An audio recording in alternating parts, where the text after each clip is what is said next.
राजा रघुवंशी हत्याकांड में आखिर सोनम रघुवंशी ने अपने पति को क्यों मारा? ये सवाल सबसे ज्यादा लाजमी है। जवाब है प्रेमी राज कुशवाहा।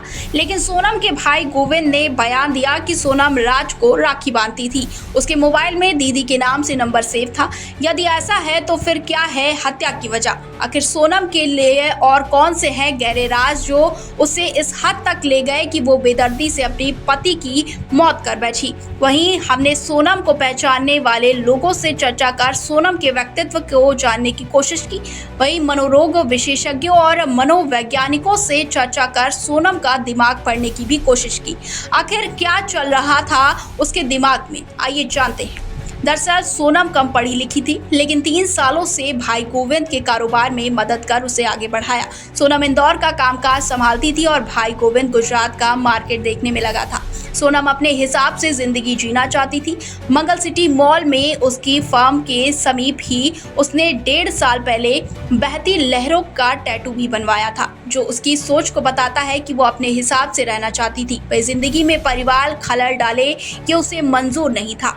साथ ही सोनम को मंगल है और साथ ही साथ उम्र की 26 साल की हो गई थी। वहीं आपको बताते चले कि परिवार के लोगों ने शादी का दबाव बनाया तो सोनम ने अपने से 5 साल छोटे राज कुशवाहा को सिर्फ 5 महीने पहले अपना प्रेमी बना लिया। राज उसकी ही फर्म का कर्मचारी था। राज सिर्फ सोनम ही नहीं पूरे परिवार के प्रति समर्पित था।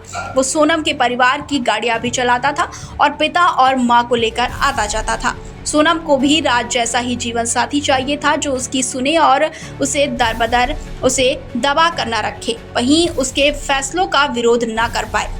साथ ही राज ने हत्याकार ये साबित भी कर दिया। वहीं सोनम की सोच थी कि वो राज जैसे युवक से शादी कर अपने पारिवारिक बिजनेस को संभाले। दूसरी जगह शादी होने पर यह संभव नहीं था। वहीं आपको बताते चले कि जब राजा से रिश्ता पक्का हुआ तो सोनम ने अपनी मां को कहा था कि तुम अपनी मर्जी कर लो, फिर देखो मैं क्या करती हूँ। वहीं सोनम को अपने पति की हत्या पर पछतावा नहीं हुआ, वो सिर्फ भाई के सामने रोई। गाजीपुर के सेंटर में 7 घंटे की नींद निकाली। उसके व्यवहार को लेकर हमने मनोरोग विशेषज्ञों से बात की तो उन्होंने कहा कि सोनम जैसे लोग एंटी सोशल पर्सनालिटी डिसऑर्डर का शिकार होते हैं। इस तरह के लोग गलत करने के बाद भी पछतावा नहीं करते। सोनम भी इन्हीं लक्षणों से घिरी हुई है। गिरफ्तार होने के बाद वो रोई नहीं, बस उदास बैठी रही। 7 घंटे उसने नींद भी नहीं निकाली थी।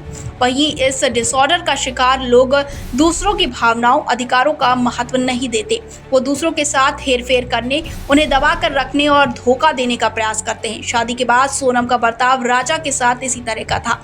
वहीं एंटी सोशल पर्सनालिटी डिसऑर्डर का शिकार लोग अपने मन की नहीं होने के कारण ही इस हद तक चले जाते हैं जो नॉर्मल व्यक्ति नहीं कर सकता। वही सोनम केस में भी यही हुआ।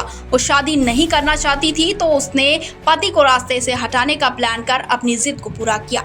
अपने भीतर के भावों को कभी अपने व्यवहार में जाहिर ही नहीं होने दिया। अपनी मर्जी के खिलाफ हुए फैसले का बदला लेने की जिद उसे मर्डर की हद तक ले गई। वही सोनम को हत्या के बाद भी गिल्ट फीलिंग नहीं आई। उसके हाव भाव भी नहीं दिखाई पड़े कि उसे पछतावा हो रहा है। इस तरह का दिमागी अवस्था एंटी सोशल पर्सनालिटी डिसऑर्डर की क्लस्टर बी श्रेणी में आता है। इस तरह के व्यक्तित्व रचनात्मक भी होते हैं। चाहे अच्छा फैसला हो या बुरा, उसका रिजल्ट हर हाल में दोनों देने की कोशिश करते हैं। जब उसे पारिवारिक व्यवहार का मौका मिला तो अच्छा रिजल्ट दिया, लेकिन जब उसकी मर्जी के खिलाफ परिवार के लोग गए तो उसने अपने ही पति को हटाने का फैसला लिया और उस पर कभी पीछे नहीं हटी। वही क्लस्टर ए श्रेणी में लोग खुद को अपनी असफलता का जिम्मेदार मानते हैं और आत्महत्या करने की भी कोशिश कई बार करते हैं। Report India 24/7 live TV.